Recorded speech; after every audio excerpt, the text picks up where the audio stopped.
안녕하십니까. 자, 가정관계 등록법 제1강이 되겠습니다.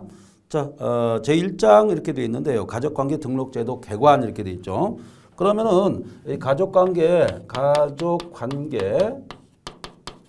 등록 제도의 개관 이렇게 되어 있죠. 어떠한 역사적 흐름, 첫 번째가 뭐냐면 어떠한 역사를 가지고 있는가, 역사적인 측면에서 우리가 접근해야 되겠고, 두 번째는 비교적 측면, 어떤 비교를 해야겠죠. 종전과 현재의 어떤 제도, 어떻게 이게 제도가 바뀌었는가, 여기에 대해서 우리가 살펴봐야 되겠죠. 그 다음에 세 번째는 뭐냐면 이 준거가 되는 어떤 법이라든가 이런 얘기를 우리가 판단하지 않을 수 없죠. 이런 얘기를 가지고 우리가 수업을 진행하도록 하겠습니다. 자, 지난전에 우리가 개관할 때 설명을 드렸지만 가족관계 등록법에서는 가족관계법이라는 게 또 있다고 그랬죠. 가장 핵심이 되는 것이 가족관계법이에요. 이 속에는 가족관계법이라는 게 있고, 그 다음에가 예규가 있고, 그 다음에 선례가 있습니다. 세 번째가 선례 이렇게 되어 있다. 이렇게 되어 있습니다. 예규 같은 경우도 그렇고 선례도 있고, 그 다음에 마지막에 뭐냐면 대법원 규칙 같은 것도 있어요. 대법원 규칙 이런 점도 우리가 살펴봐야 돼요. 그러니까 네 가지의 어떤 이론적인 어떤 바탕이 되는 그런 법규가 있다는 겁니다. 이런 얘기를 좀 해봐야 되겠고, 자, 이런 것을 바탕으로 해가지고 우리가 접근을 한번 해보도록 하겠습니다. 자, 가족관계 등록제도 이렇게 되어 있고, 서론 이렇게 되어 있었죠. 서론에 보면은 여러 가지 의미가 많습니다. 그래서 이 가족관계 등록법에 이 성격이 뭐냐 이러죠. 역사 보기 전에도 성격이 또 있어요. 성격. 어떤 성격을 가지고 있을까? 바로 신분관계, 신분에 대한 법이다. 신분관계법이라는 거예요. 자, 신분이라는 것은 뭡니까? 그 사람이 현재 처해 있는 상태, 이걸 신분이라고 하잖아요. 그 사람이 처해 있는 어떤 상태, 이것을 일반적으로 신분이라고 그러는데, 여기서는 가족관계 등록과 관련된 신분입니다. 신분을 취득했느냐 아니면 신분을 상실했는가, 신분의 취득, 그죠? 또는 신분의 상실 이렇게 돼 있죠. 이런 부분을 공부하게 된다는 것이죠. 두 번째는 이 가족관계 등록법 자체가 바로 뭡니까? 절차법이라는 거예요. 실체법이 아니죠. 이 절차법이기 때문에 이 절차를 매우 중요시한다. 그래서 여러분들 나중에 이제 객관식 문제를 보면 알겠지만은 이 절차에 대한 문제를 탁 내게 되어 있습니다. 이 절차가 어떻게 되는가 이런 부분에 대해서 약간 함정을 파놔요. 그러니까 이 절차법의 함정을 좀 조심해달라. 함정. 여러분들 만점까지 우리가 바라볼 수 있도록 우리가 수업을 하는 거거든요. 그래서 다른 곳과 이제 비교가 되는데 뭐냐면 리피트를 많이 합니다. 그래서 반복을 하고 핵심적인 사항을 완벽하게 걸러냅니다. 그래서 효과를 높이고자 하는 그런 수업 어떤 테마가 있다 이렇게 보시면 됩니다. 그 다음에가 세 번째 뭐냐면 가족관계 등록을 하게 되면은 공시라든가 공증의 역할, 그 효과가 있다는 겁니다. 공시라든가 공증이죠, 공증. 이 역할이 있다는 겁니다. 얼마나 여러 사람들한테 이 공시, 여러 사람들이 이걸 믿는 거죠. 물론 뭐 공신이라고 있지만 공시를 함으로써 이걸 믿어준다는 거죠. 그 다음에 이제 공적인 증명의 역할을 한다. 즉 공정이 바로 그런 의미가 되겠죠. 공적 증명을 해준다 이런 얘기죠. 그러니까 가족관계 이 등록 이 자료 이 서류만 가지고 갖다 주면은 믿어준다는 겁니다. 공적으로 우리가 증명을 받게 된다 이런 뜻이 되겠습니다. 자, 그 다음에가 이제 보시면 가족관계 등록제도란 뭐냐? 국민의 신분에 관한 것이다 이렇게 돼 있고, 그 다음에 가족관계 등록 법률이 정한 절차에 따라서 어떻습니까? 가족관계 등록부라는 게 있다 이런 얘기죠. 여기서 포인트는 가족관계 등록부예요. 가족관계 가장 핵심적인 게 등록부입니다. 그래서 용어 이런 용어를 좀 알아두시는데, 자, 다행히도 우리 가족관계 등록법은 1차에만 있기 때문에 객관식이기 때문에 객관식 문제만 잘 풀면 끝나는 겁니다. 주관식 문제가 아니기 때문에 나오는 문제를 잘 염두에 두어가지고 그것을 체크함으로써 우리가 좋은 점수를 받을 수가 있는 겁니다. 자, 알아두시고. 그 다음에 이제 기능이 있습니다. 신분 보장적 정보사항이라든가 그 밖에 변동사항 및 가족 상호 간의 관계를 파악하는, 그러니까 관계에 대한 어떤 파악하는 그런 기능도 있다. 파악하는 기능이 되게 중요하죠. 어떠한 사람이 여기에 가족관계 등록이 돼 있는가, 이거 상당히 중요하지 않습니까? 누가 가족이고 누가 신분관계를 취득했고 상실했는가, 누가 출생했고 누가 사망했는가, 여기에 대해서 명백하게 볼 수 있는 것이 바로 가족관계 등록부라는 겁니다. 그렇게 알아두시고 아주 일목요연하게 해줬다 이런 얘기죠. 그래서 등록 사무가 발생한다든지, 그 다음에 변경한다든지, 그 다음에 등록한다든지, 그 다음에 증명되는 사항에 대해서 명백하게 규정을 하고 있다는 것이 매우 중요하다 이렇게 볼 수 있고요. 그래서 의 및 기능을 잠깐 살펴봤습니다. 의는 바로 공시하고 공증하는 그런 제도가 가족관계 등록 제도다 이렇게 보고 있습니다. 그 다음에 기능은 뭐냐면 이 여러 가지 사안에 대해서 빨리 파악할 수 있고 명료하게 파악할 수 있는 제도가 바로 가족관계 등록 제도다 이렇게 보고 있는 거예요. 다음으로 가족관계 등록 제도의 연역이 또 있죠. 연역. 자, 연역도 좀 보셔야 되는데, 자, 종전에는 우리가 이것을 가족관계 등록 제도라고 안 하고요. 바로 뭐라고 했냐면 호적 제도라고 했었어요. 호적. 옛날에는 호적 제도입니다. 호적. 자, 호적 제도가 얼마나 오래됐냐면 이것은 뭐 강제 점령기 이때도 있었지만은 그 이후에 1960년대 60년도 1월 1일 민법이 개정되고 나서 그때 같이 호적법도 같이 민법 절차에 따라 같이 움직였다는 겁니다. 그만큼 역사적으로 봤을 때 상당히 유구한 역사를 가지고 있었던 것이 호적법이에요. 그러면 이 호적 제도가 지금 바뀐 건데 호적 제도가 뭐로 바뀌었습니까? 바로 이 호적 제도가 그죠? 이런 제도로 바뀌었다는 거죠. 가족관계 등록 제도로 바뀌었다는 거예요. 이것을 여러분들이 아셔야 되는데 여기서 한 문제가 출제가 되는 겁니다. 자, 여러분들 거기 보시면 호적 제도와 가족관계 등록 제도 비교 이렇게 돼 있었죠. 거기에서 한 문제가 출제가 되는 겁니다. 자, 간단히 언급하자면 1960년대 민법이 개정됐고 그 다음에 이제 이에 따라 가지고 순차적으로 연계적으로 바로 호적법, 호적 제도가 또 바뀌었다는 겁니다. 그러면서 이 호주는 뭡니까? 호주와 가로 되어 있는 게 호주 제도 아니겠습니까? 근데 호주 제도가 타격을 먹었어요. 왜 그랬을까요? 이것은 남성, 그 다음에 남성과 여성의 평등의 원칙을 반하는 그러한 위헌적인 요소를 가지고 있었다는 겁니다. 그래서 2005년도 말이죠. 2005년도에 개인의 존엄성과 그 다음에 양성평등, 평등의 원칙이죠. 여기에 반한다고 해가지고 2005년도에 헌법재판소에서 헌법 불합치 결정을 받았어요. 자, 2005년도입니다. 2005년도에 헌법 불합치 딱 결정 받고서 그 다음에 이제 우리 개정 작업을 했겠죠. 그래서 호주 제도는 폐지되고, 그죠? 유예가 된 겁니다. 그죠? 그리고 나서 가족관계 등록에 관한 법률을 대대적으로 시행하게 된 거예요. 언제부터냐면 2007년도부터 이게 시행이 된 겁니다. 2007년도. 2005년도에 호주 제도, 호적 제도가, 호주 제도가 이 제도가 위헌 판결을 받았다는 헌법 불합치 결정이죠. 그리고 나서 이게 2007년도에 5월 17일 공포되고 2008년도에 바로 이제 시행이 됐다는 거죠. 2008년도부터 가족관계 등록 제도가, 새로운 가족관계 등록 제도가 시행이 됐다는 것입니다. 이런 부분이 매우 중요하다.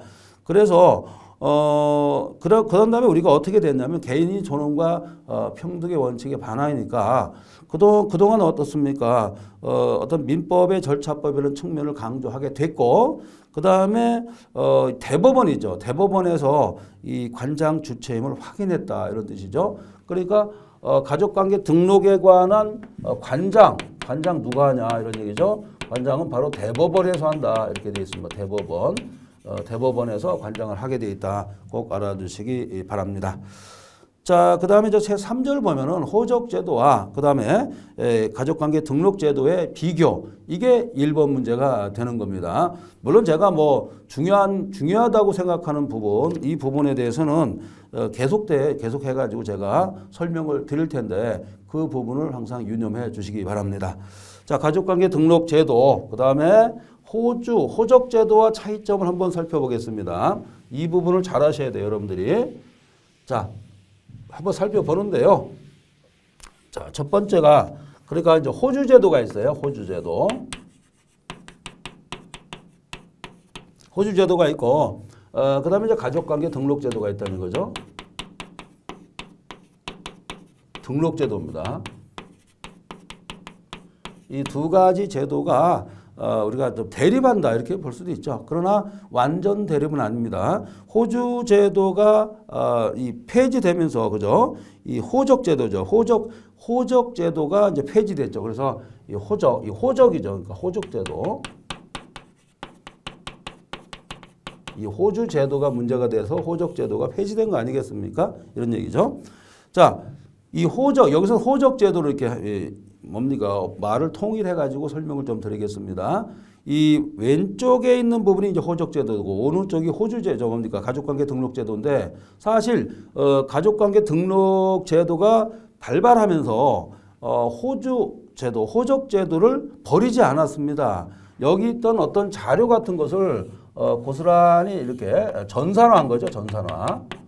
전산화했다. 그리고 종전의 이 호적 제도를 완전히 없애지 않았습니다. 이것을 다시 우리가 볼 수 있도록 공시할 수 있도록 이 제도를 아직까지 뭡니까 제도적으로는 사멸됐지만 이 근거가 되는 것은 남겨뒀다 이런 뜻이에요. 자, 근거 자료는 지금 남겨뒀습니다. 지금 남겨뒀다는 거죠. 완전히 쓰레기통으로 버린 것이 아니다 이런 뜻이 되겠습니다. 자, 거기 보시면은 편제 방법 인적 가족별 편제 방법이다. 호주와 가족 호주 제도예요. 그러니까 호적 제도의 핵심 포인트가 호주 제도인데 이것을 날려버렸다는 얘기죠. 그래서 가족별 핵심 포인트는 이 호적 제도의 포인트는 가족의 중심이다. 가족별로 편제됐다는 거예요. 반면에 이 가족관계 등록 제도는 가족이 아니라 개인별로 했다. 개인별. 그러니까 여러분 어때요? 개인별이니까 단체주의 사상이 아니라 개인주의 사상에서 비롯됐다. 이렇게 답을 하시면 충분하겠죠. 자, 이런 부분을 좀 알아두시고 그 다음에 편제 단위는 뭐 시험에 출제가 안 되고 있는데 입적이라든가 복적이라든가 분가, 특히 분가에 대한 신고가 있었습니다. 이 호적 제도의 특징은 분가입니다. 분가할 때 신고를 해야 돼요. 분가. 그러니까 뭐 둘째 아들이 분가한다 그럼 신고를 하게 돼 있는데 근데 지금 뭐로 신고합니까? 신고가 필요 없는 거 아니겠습니까? 그죠?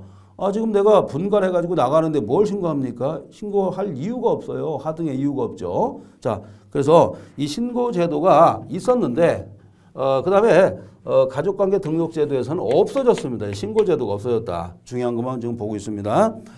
자, 그 다음에가 이제 기준, 호주. 그렇죠. 호주가 기준이고, 그 다음에 가족관계 등록제도에서는 뭐가 기준입니까? 본인이 중요하다. 그 다음에 호주 승계 같은 게 호주제도가 없어졌는데 승계제도가 있겠습니까? 없죠. 이 호적제도 핵심 포인트가 호주제도 아닙니까? 그래서 호주 승계가 있었다는 거예요. 반면에 가족관계 등록제도에서는 호주란 말이 없어졌어요. 아예 승계제도가 없죠. 이런 부분까지 살펴보면 되겠습니다. 그 다음에 역시 왼쪽에 뭐 등명은 다 호적으로 되어 있고요. 그 다음에가 가족관계 인적사항 기재 범위가 약간 달라요. 종전에는 어떻습니까? 거기 보시면 이렇게 되어 있어요. 호주 배우자, 그 다음에 장남이란 말이 딱 들어가요. 장남하고 미혼 자녀 이렇게 되어 있어요. 장남, 미혼 자녀. 자, 여기다 좀 줄전 거예요. 장남. 여기서는 장남, 그 다음에 미혼 자녀 이렇게 되어 있죠. 미혼 자녀. 이렇게 되어 있었다는 겁니다.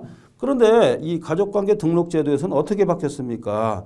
여기서 보면은 본인, 배우자, 부모, 자녀 이렇게 되어 있어요. 자, 본인, 배우자, 자녀 이렇게 되어 있어요. 자녀. 자, 종전에는 어떻습니까? 종전에는 미혼 자녀였잖아요. 근데 지금은 자녀. 결혼한 사람이나 안 한 사람 똑같이 이렇게 되어 있다는 얘기죠. 자, 근데 가장 핵심 포인트가 뭘까요? 이 본적 있죠. 본적. 이 본적이 문제입니다. 그래서 이 호적제도에서는 본적을 유지했었어요. 본적이 되게 중요한 그런 핵심 포인트였었죠. 그죠? 그러나 이 가족관계 등록제도에서는 본적을 폐지시켰다. 폐지시키고 뭐로 바꿨을까요? 등록 기준지. 자, 핵심 포인트입니다. 여기서 계속 출제되는 것은 바로 등록 기준제예요. 등록 기준지가 시험에 제일 많이 출제되고 있습니다. 이 가족관계 등록법 가장 많이 빈출도가 높은 것이 바로 등록 기준지가 되겠죠. 여기가 이제 포인트가 되겠다. 꼭 알아두시면 되겠습니다. 자, 그 다음에가 또 들어온 게 뭐냐면 친양자 입양제도가 있어요. 친양자 입양제도가 가족관계 등록법에 시행되고서 여기서 친양자 입양제도가 이 절차적으로 보장되고 절차적으로 우리가 이 방법에 의해서 지속되고 있다. 이렇게 판단이 됩니다. 그러니까 친양자 제도는 뭡니까? 친양자 입양제도는 일반 보통 양자 제도와 다른 거예요. 뭐냐면 친양자 입양제도는 종전에 있던 친부모, 친생부모죠. 친생부모와 단절이 되는 것입니다. 자, 그래서 여기서 중요한 게 또 하나가 뭐냐면 친양자 입양제도죠. 입양제도가 획기적으로 바뀌었다. 친양자입니다. 친양자 입양제도는 특징이 뭡니까? 종전에 친생부모와 단절이 됐다는 겁니다. 그러니까 종전이죠. 종전에 친생부모 이 사람과 단절이 됐다는 겁니다. 한마디로 말해서 새로운 나의 인생이 시작했다 이런 뜻이죠. 나의 어떤 구심점이 친양자 양부모 쪽으로 갔다는 거예요. 친양부모 쪽으로 그러니까 양부모 쪽으로 우리가 간 것이 바로 친양자 입양제도입니다. 친입양자 양자제도다. 꼭 알아두시기 바랍니다. 친양자 입양제도는 민법 908조 2 이하에 나와 있습니다. 매우 중요한 그런 원칙이 되겠다 이런 얘기고 그 다음에 또 특징이 뭐냐면 종전에는 아버지 이름만 따라갔죠. 아버지의 성을 따라갔어요. 그래서 부자 동성의 원칙이라고 하죠. 아버지가 김가면 나도 김가가 돼야 돼요. 그러나 지금 바뀌었다는 거죠. 어떻게 바뀌었습니까?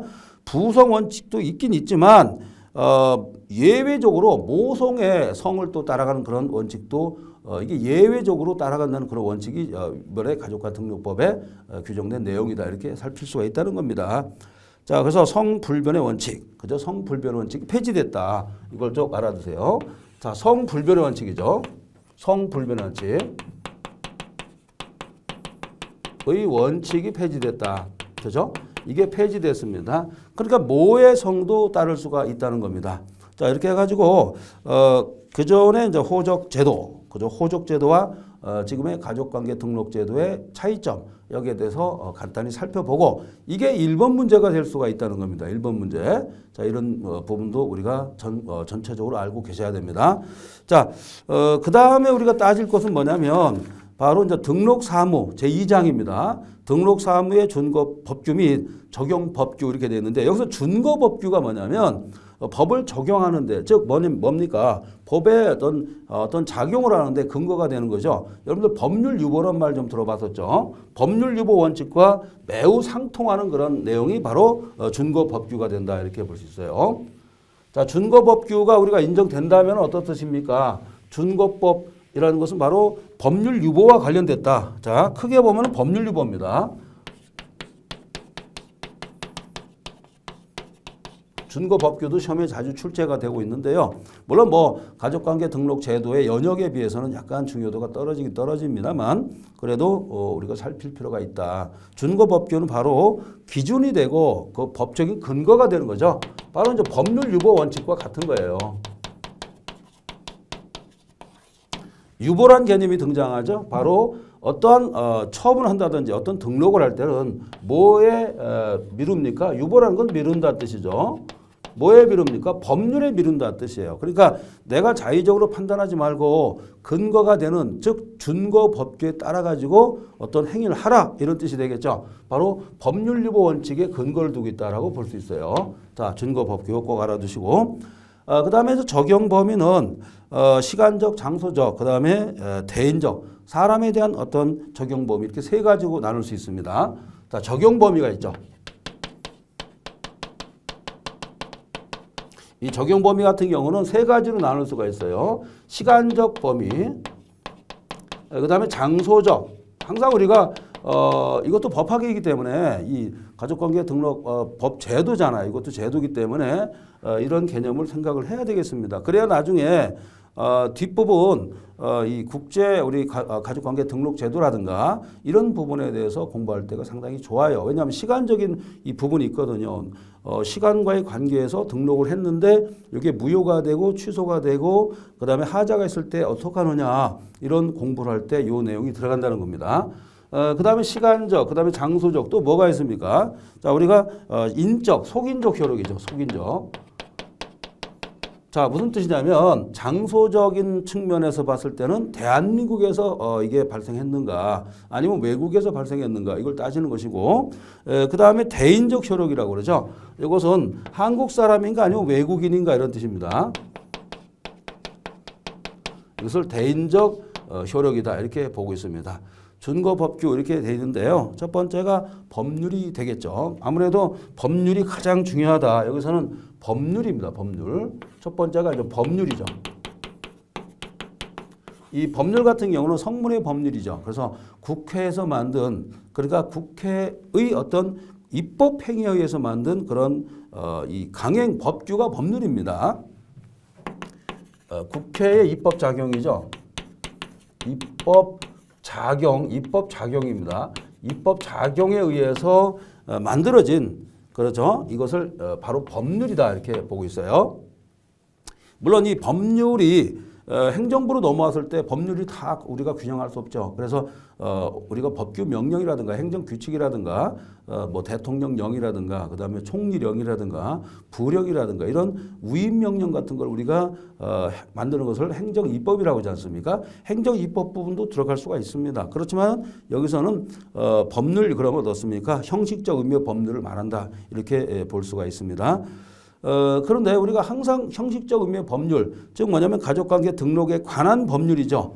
자, 이 법률은 바로 가족관계 등록에 관한 법이에요. 가족관계 등록에 관한 법이죠. 에 관한 법률을 뜻합니다. 그죠? 가족관계 등록에 관한 법률이니까 가족관계법도 들어가는 겁니다. 이 속에 가장 큰 핵심적인 요체가 뭐라고 그랬습니까? 가족관계법인 거예요. 그렇죠? 하도 과목이 많기 때문에 여러분들 공부하는데 좀 어려움을 많이 느낄 수 있어요. 그렇지만은 우리 시대고시에서 출간한 이번에 법무사 1차 그리고 2차도 있습니다만 1차 이 객관식 이 문제집이라든가 핵심 요약집은 이것은 상당히 이번에 효과를 볼 거로 봅니다. 아시겠죠? 자, 그래서 민법의 부속법이다. 자, 가족관계 등록, 가족관계에 관한 등록, 그죠? 가족관계 등록에 관한 법은 바로 민법의 부속법률이다. 거기다 줄 한번 거시고 이런 건 줄 것도 상관없습니다. 독립적인 법이 아니라는 거예요. 그 다음에가 실질적 의미의 법률이 있는데 여기는 민법이 들어갑니다. 민법도 뭡니까? 준거 법규다. 그래서 민법, 제일 중요한 게 민법이죠. 민법은 개인과 개인에 관한 법으로서 민법 총칙도 있고 그 다음에 물권법도 있고 그 다음에 채권, 총론, 강론 이렇게 되어 있지 않습니까? 그 다음에 이제 가족법, 그죠? 그 다음에 상속법 이렇게 해가지고 5가지 파트로 되어 있는 겁니다. 민법 같은 경우는 상당히 중요한 근거 법규가 되는 거예요. 그 다음에 재외국민의 가족관계 등록 창설이라든가 등록부 정정 및 등록부 정리에 관한 특별법이 있습니다. 말이 상당히 길죠. 그 다음에 부재 선고 등에 관한 특별조치법, 그 다음에 입양특례법 같은 게 있어요. 자, 우리가 입양 문제가 항상 나옵니다. 입양특례법. 제가 이제 수업할 때 시험에 나올 그 부분에 대해서 정확하게 제가 찍어주면서 공부를 합니다. 나중에도 한 번 더 찍어주는데 저절로 공부하게 되게끔. 왜 그러냐면 다른 과목도 많이 산재했기 때문에 이것을 다 공부한다는 게 힘들어요. 그래서 가르치는 선생이 여기에 대해서 정확한 정보를 여러분들한테 알려주는 게 중요하다. 어디서 많이 출제가 되고 있다는 것을 콕 찍어줘야 되겠습니다. 알겠죠?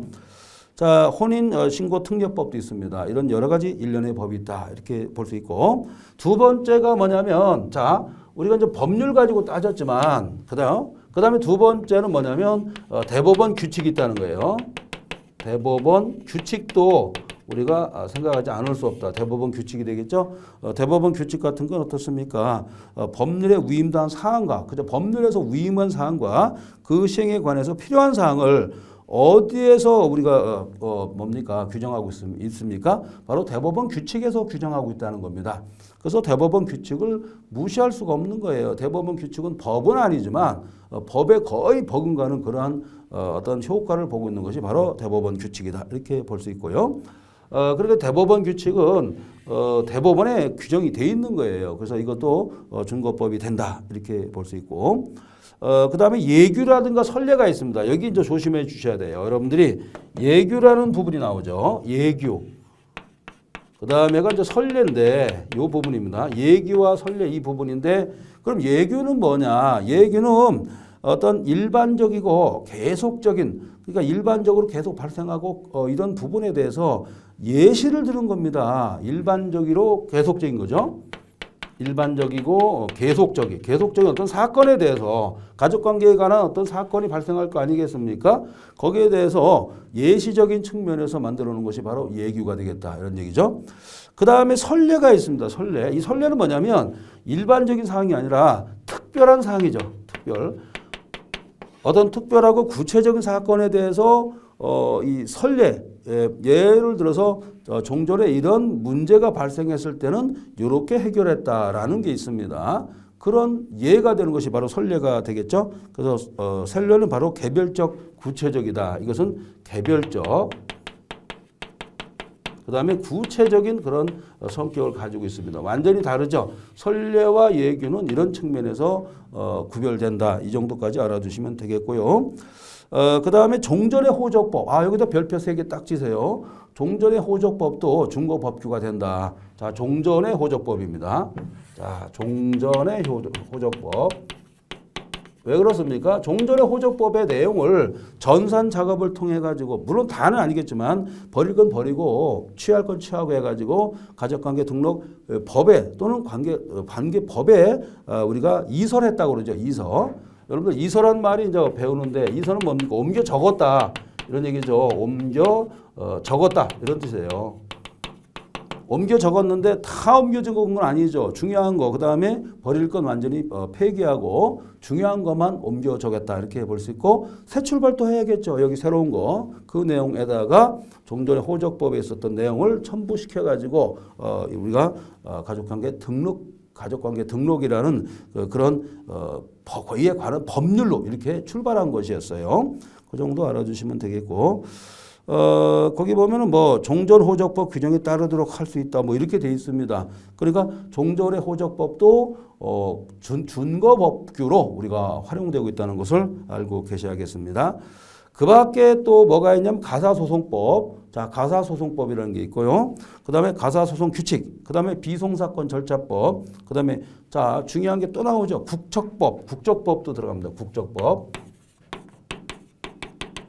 그죠? 국적법까지 우리가 생각을 하면서 공부를 해야겠다.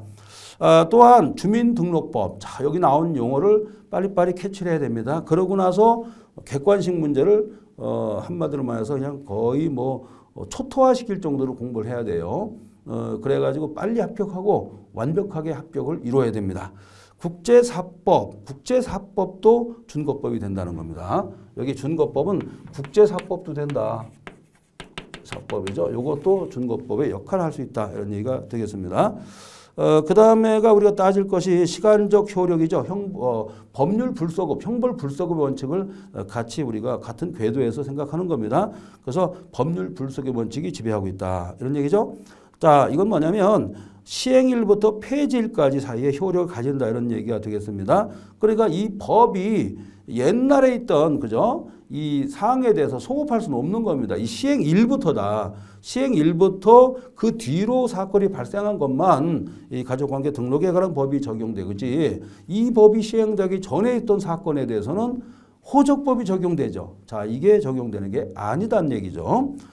물론 예외도 있습니다. 거기 보면은 혼인관계 사실상 혼인관계 존재에 관한 재판이 확정된 경우에 이때는 이 예외가 이런 방법을 우리가 이제 판단하고 있지만 종전의 호적법 규정에 따라서 발생한 효력이 있을 거예요. 종전에 좀 아까 말씀드렸죠. 종전의 호적법에서 만약에 이게 문제가 됐었다. 그럼 호적법으로 해야지 새로운 신법 가족관계 등록에 관한 법률에 의해서 한다는 것은 안 된다는 것입니다. 그렇게 알아두시고 그 다음에 장소적 효력은 속지적 효력입니다. 대한민국 영토에서 발생한 것은 외국인이건 뭐 한국 국민이건 불문하고 한국에 있는 가족관계 등록 법규를 적용한다는 것입니다. 이것이 바로 장소적 적용 범위다 이렇게 판단할 수 있고요. 그 다음에 마지막으로는 이제 대인적 효력이죠. 자. 대한민국 국민은 국내에 있건 외국에 있건 상관없이 불문하고 대한민국의 가족관계 등록에 관한 법률이 이것이 적용된다는 것이 바로 이 대인적 효력이었습니다. 자, 우리가 이번 시간에 공부한 것은 가족관계 등록에 대한 어떤 개관이랄까 개관에 대해서 살펴보고 여기서 한 문제가 출제되니까요. 호적제도하고 그죠? 이 가족관계 등록 제도, 이 총설 부분이죠. 이 총설 부분에서 핵심 포인트가 호적 제도와 가족관계 등록, 이 제도가 어떻게 다른가. 가장 큰 초점이 뭐라고 그랬습니까? 바로 등록 기준제 제도가 신설됐다는 겁니다. 이런 부분을 꼭 상기시켜 주시기 바라고 그 다음에 이제 등록사무 준거법이죠. 준거법은 바로 실질적, 형식적 나눠가지고 실질적 의미의 법은 바로 민법이라든가 이런 거고 형식적은 가족관계 등록에 관한 법률이라는 거예요. 알겠죠? 자, 가족관계 등록에 관한 법, 이 법률이 형식적, 자, 형식적 의미의 법률이다. 이렇게 볼 수 있습니다. 그 밖에 대법원 규칙, 예규, 선례가 있다는 것도 여러분들이 항상 염두에 두시기 바랍니다. 자, 여러분들 1강을 마쳤습니다. 1강에서 중요한 것을 우리가 살펴보고 항상 우리가 수업할 때 이 내용 이런 식으로 수업을 진행하도록 하겠습니다. 여러분들 감사합니다.